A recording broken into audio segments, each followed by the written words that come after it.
अस्सलाम वालेकुम everyone and welcome back to my YouTube channel. This is Almas Afzal. उम्मीद करती हूँ कि आप तमाम स्टूडेंट्स खैरियत से होंगे। जिस तरह कि आपको आइडिया है कि आपने अपने CS619 फाइनल ईयर प्रोजेक्ट की थर्ड असाइनमेंट को अभी अपलोड किया है, जो कि प्रोटोटाइप फेज़ था। और अब इसके बाद आपका वाइवा होगा, जिसको हम टेस्ट फेज़ वाइवा बोलते हैं, और स्टूडेंट्स अपनी आसानी के लिए इसको मिड वाइवा भी बोलते हैं, लेकिन इसका जो रियल नेम है वो टेस्ट फेज़ वाइवा होता है।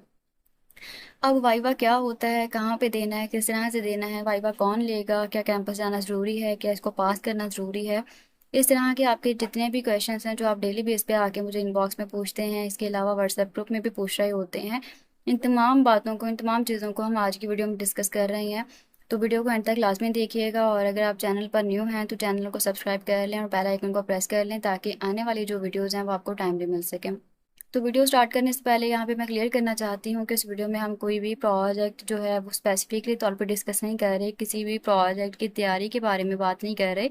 यहाँ पे सिर्फ हम जनरल क्वेश्चंस की बात कर रहे हैं, जो कि आपके माइंड में काफ़ी क्यूरीज हैं, जो न्यू स्टूडेंट्स हैं उन्हें नहीं पता होता है कि वाइवा क्या है, किस तरह से देना है, और काफ़ी इसमें लोग जो हैं उन्हें मिसगाइड भी कर देते हैं, जिसकी वजह से प्रॉब्लम हो सकती है।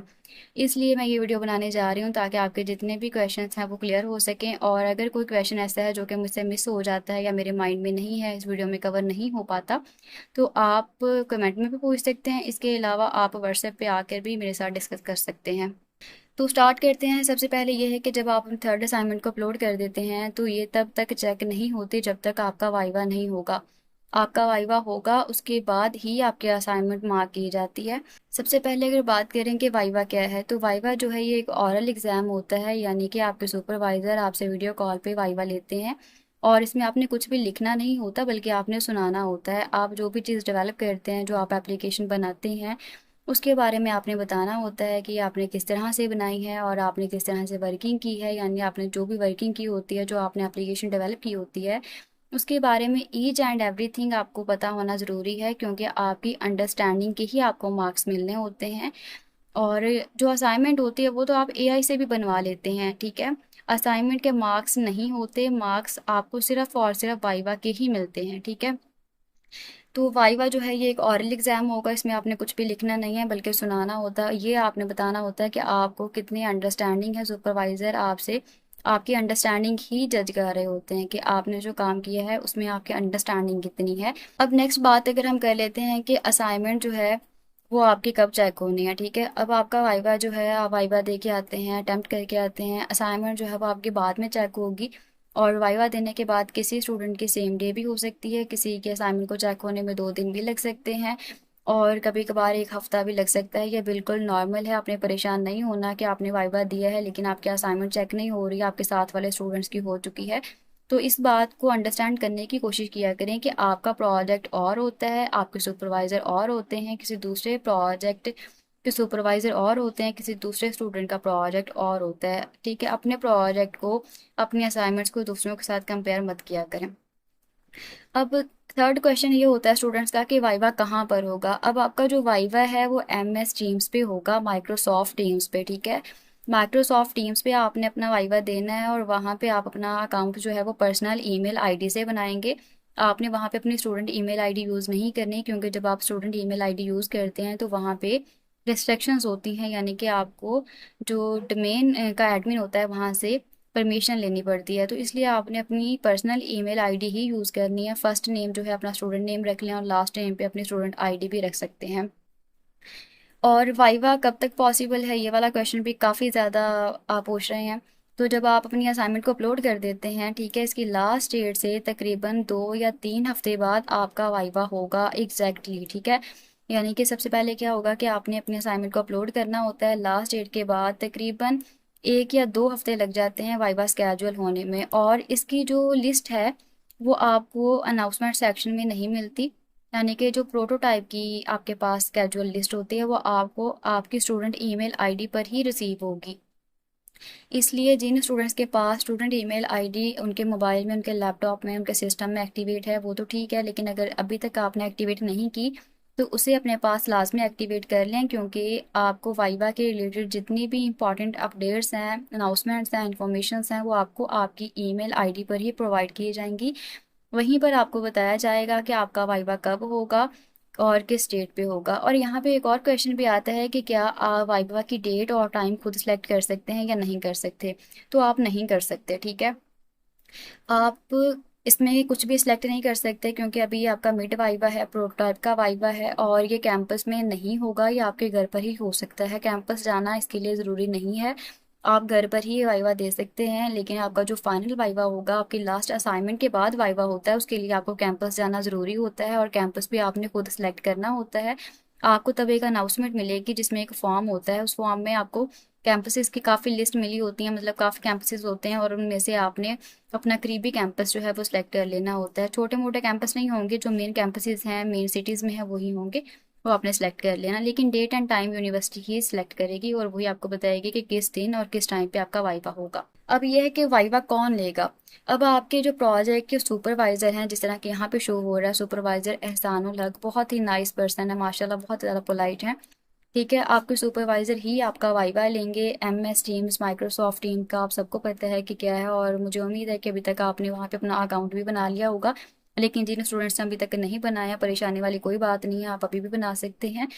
तो MS टीम्स पे वीडियो कॉल करके आपका वाइवा लेंगे, आपका फ्रंट कैमरा ऑन होगा, आप उनको दिखाई दे रहे होंगे। अब बात ये आती है कि हमें सुपरवाइज़र की MS टीम्स की ID कहाँ से मिलेगी, ठीक है। अब वो आपको कहाँ से मिलेगी कि आप यहाँ पे डाउनलोड फाइल के बटन पे जब क्लिक करते हैं तो आपके पास प्रोजेक्ट की फ़ाइल डाउनलोड होके आती है। इसको आपने ओपन कर लेना है और इस फाइल के लास्ट पे आपके पास चाहे कोई भी प्रोजेक्ट है, हर प्रोजेक्ट फाइल के लास्ट पे सुपरवाइज़र की डिटेल्स होती हैं। ये उनकी ईमेल आईडी भी गिवन है, ये उनकी MS टीम्स की आईडी भी गिवन है। अब ये वाली जो आईडी है, स्टूडेंट्स यहाँ पे क्या करते हैं कि वो ईमेल आईडी को कॉपी करके MS टीम्स पे जाके सर्च करना स्टार्ट कर देते हैं। मैं यहाँ आपको क्लियरली बता दूं कि जिसके लास्ट पे ये आ जाएगा ना, ये ईमेल आईडी होती है। लेकिन ये आपके पास MS टीम्स की आईडी, और यहाँ पे बताया भी गया है MS टीम्स आईडी। इस आईडी को आपने कॉपी करके MS टीम्स पे जाके सर्च करना है, तो उनकी चैट ओपन हो जाती है और आप उनसे डायरेक्टली कांटेक्ट कर सकते हैं, ठीक है। अगर वहाँ पे कुछ रिस्ट्रिक्शंस वगैरह होती हैं तो आप उनको रिक्वेस्ट भेज सकते हैं, वो अप्रूव करेंगे, देन आप उनसे बात कर सकते हैं, ठीक है। अब नेक्स्ट आपके पास ये है कि क्या वाइवा के बगैर आपकी असाइनमेंट पास हो जाएगी। तो बिल्कुल भी नहीं। जिन स्टूडेंट्स को ये लगता है कि वाइवा नहीं देंगे और उनकी असाइनमेंट क्लियर हो जाएगी, वो नेक्स्ट मूव कर पाएंगे, तो ये बिल्कुल गलत है। कुछ लोग स्टूडेंट्स को मिसगाइड भी कर देते हैं, आपका पूरा एक साल ज़ाया हो जाता है। तो ऐसे लोगों से लिहाजा बचा करें, क्योंकि वाइवा के बगैर आपकी असाइनमेंट बिल्कुल पास नहीं हो सकती। और आपकी असाइनमेंट के, जिस तरह कि मैंने स्टार्टिंग पर भी बताया है, कि असाइनमेंट के नंबर नहीं होते, वाइवा के नंबर होते हैं। क्योंकि असाइनमेंट AI से भी बनती है, कोड आप AI से भी लेते हैं, हर चीज़ AI करके दे रहा है, लेकिन आपके अंडरस्टैंडिंग को जज करना ही आपका प्रोजेक्ट होता है। तो जब तक आप वाइवा नहीं देंगे, आपकी असाइनमेंट जो है वो सिर्फ पेंडिंग में होगी। और जब आप वाइवा यानी कि बिल्कुल स्केड्यूल ख़त्म हो जाते हैं, आप समझ लें कि आप एब्सेंट हैं, आपने वाइवा दिया ही नहीं है, तो यहाँ पे नॉट चेक्ड येट की जगह नीड्स इम्प्रूवमेंट आ जाएगा और आपका प्रोजेक्ट फेल कर दिया जाएगा, आप नेक्स्ट मूव नहीं कर सकते। फिर जब तक आपका यानी कि कंप्लीट ड्यूरेशन कंप्लीट नहीं होगा, 2 सेमेस्टर कंप्लीट नहीं होंगे, दोबारा आप प्रोजेक्ट सेलेक्ट भी नहीं कर सकते, मतलब कि पूरा एक साल आपका ज़ाया होगा। इसलिए वाइवा लाजमी देना है, वाइवा के बगैर आपका प्रोजेक्ट पास नहीं होगा। जब तक आपका प्रोटोटाइप फेज कंप्लीट नहीं होता, पास नहीं करते, तब तक आप फाइनल डिलीवरेबल भी नहीं बना सकते।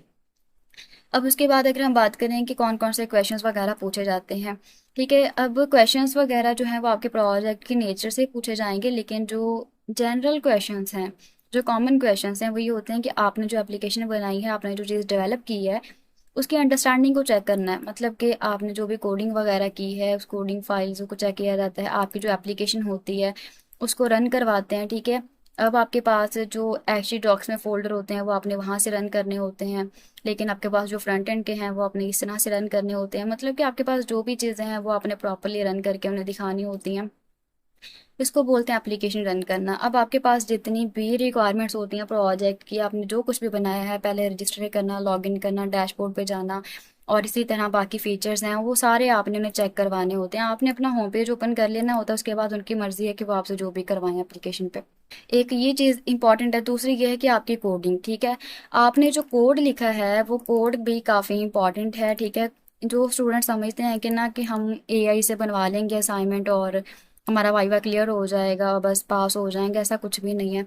जब तक आपकी कोडिंग क्लियर नहीं है आप पास नहीं कर सकते इसको। कोडिंग के कंसेप्ट बहुत ज़्यादा इंपॉर्टेंट हैं, ठीक है।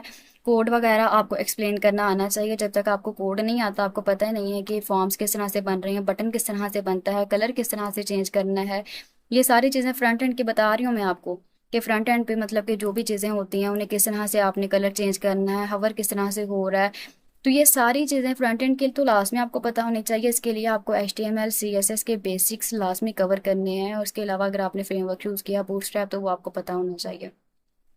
बाकी बैकएंड की जो चीज़ें हैं, मतलब जिनके साथ आप SQL के डेटाबेस यूज़ करते हैं, उस डेटाबेस में आपके पास जो SQL की क्यूरीज होती हैं वो आपको पता होनी चाहिए। आपको पता होना चाहिए कि आपके डेटाबेस का नाम क्या है, टेबल्स कितने हैं, टेबल्स में कॉलम्स कितने हैं, कॉलम्स के अलावा जो इसमें आपके पास कीज़ यूज़ हो रही हैं वो कौन कौन सी है, कौन सी की से आपके टेबल का रिलेशन दूसरे टेबल के साथ बन रहा है, और इसमें जो क्यूरीज हैं वो किस तरह से अप्लाई करनी है। अब जो क्यूरीज होती हैं वो यहाँ पे SQL के बटन पे आकर भी आपसे अप्लाई करवा लेते हैं, इसके अलावा वो अलहदा से नोट पैड पर भी लिखवा लेते हैं। ये चीज़ें आपको क्लियर होनी चाहिए, ठीक है। तो इसके अलावा जो इम्पॉर्टेंट चीज़ है वो यही होती है कि मतलब आपके पास एप्लीकेशन का फ़्लो जो है वो आपको पता होना चाहिए कि आपके कौन कौन से फीचर्स हैं जो आपने अभी अपने प्रोजेक्ट में बनाए हैं। कोडिंग भी करनी है, कोडिंग के अलावा डेटाबेस के बारे में नॉलेज होना चाहिए। डेटाबेस किस तरह से कनेक्ट हो रही है, आपकी एप्लीकेशन डेटाबेस के साथ किस तरह से जुड़ी हुई है, आपका डेटा किस तरह से जाके वहाँ पे इंसर्ट हो रहा है, ये सारी चीज़ें, ठीक है। अब उसके बाद ये है कि प्रिपरेशन करनी कहाँ से है। अब देखें, दो तरह के स्टूडेंट्स होते हैं। एक स्टूडेंट होता है जिसने पेड पे बनवाया होता है। अब जो पेड बनवाते हैं उन्हें प्रिपरेशन उनके डेवलपर ने ही करवानी होती है, जिसने प्रोजेक्ट बनाया होता है वही तैयारी करवाता है। लेकिन जो स्टूडेंट्स खुद बनाते हैं, बहुत अच्छी बात है कि अगर आपने खुद बनाया है, तो जो स्टूडेंट्स खुद बनाते हैं उन्होंने तैयारी भी फिर खुद करनी होती है। तो अगर आप AI से बनवाते हैं तो आप वहाँ पे आपके मुकम्मल एक चैट की हिस्ट्री होती है। आप वहाँ से वर्ड की फ़ाइल भी जनरेट करवा सकते हैं, PDF की फ़ाइल भी जनरेट करवा सकते हैं। जितने भी पॉसिबल वाइवा के क्वेश्चंस होते हैं वो आप वहाँ से क्लियर कर सकते हैं। इसके अलावा आपके पास जो कोडिंग होती है, आप पूरे कोड को कंट्रोल ए करके कॉपी करके गूगल जेमिनाई पे चले जाएं या फिर चैट GPT पे चले जाएं, और वो आपको लाइन बाय लाइन एक्सप्लेन कर देता है। बैकएंड के सेशंस वगैरह और रोल बेस्ड सक्सेस किस तरह से हो रही है, ये सारी चीज़ें आपने कवर करनी है। तो इसके बाद ये है कि वाइवा कितने टाइम का होता है। अब जो प्रोटोटाइप का वाइवा है ना, ये तकरीबन 10 या 15 मिनट्स का होगा बस, ये ज़्यादा लेंथी नहीं होता। फाइनल वाइवा लेंथी और ट्रिकी होता है, टेक्निकल क्वेश्चंस किए जाते हैं।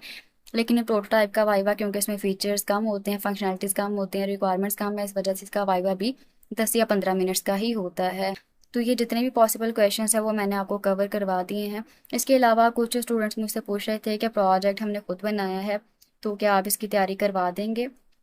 तो देखें, तैयारी करवाई जाती है स्टूडेंट्स को। जो भी स्टूडेंट्स हैं जिनका पेड प्रोजेक्ट बनाया गया है उनको MS टीम्स की क्लासेस प्रोवाइड किए जाएंगी, और जो स्टूडेंट्स जॉब होल्डर्स हैं, क्लासेस अटेंड नहीं कर सकते, उनके लिए रिकॉर्डेड लेक्चर्स भी अवेलेबल हैं। उन्हीं के प्रोजेक्ट्स पे उनको रिकॉर्डेड क्लासेस भी मिलेंगी, और बाद में रिवाइज़ करने के लिए, यानी कि जब वाइवा देना है उससे पहले रिवाइज़ करने के लिए उन्हें नोट्स भी प्रोवाइड किए जाएंगे। अगर आपका प्रोजेक्ट भी उन प्रोजेक्ट्स में से हुआ जो मैंने बनाए हुए हैं तो आपको भी क्लासेस मिल सकती हैं। उसके लिए आपको थोड़ा सा पे करना पड़ेगा, क्योंकि क्लासेस जो हैं वो तमाम स्टूडेंट्स के लिए यूनिक हैं। हर स्टूडेंट का प्रोजेक्ट जो है वो डिफरेंट बनाया जाता है। चाहे आपका प्रोजेक्ट सेम है, लेकिन हर चीज़ जो है वो बिल्कुल यूनिक एंड फ्रेश बनाई जाती है, ताकि बिल्कुल भी कॉपीड चीज़ ना हो। तो इसके लिए आप मेरे साथ व्हाट्सएप पे रब्ता कर सकते हैं, मज़ीद आपको वहाँ पे गाइड कर दिया जाएगा। और इसके अलावा अगर आपके माइंड में कोई क्वेश्चन है जो कि इस वीडियो में रह गया है या मेरे माइंड में नहीं था, मिस हो गया, तो आप कमेंट में लास्ट में पूछें। इसके अलावा आप व्हाट्सएप पर आकर भी डिस्कस कर सकते हैं। सो मिलेंगे इंशाल्लाह फिर किसी और वीडियो में। तब तक के लिए अपना ख्याल रखिएगा, दुआओं में याद रखें। अल्लाह हाफिज़।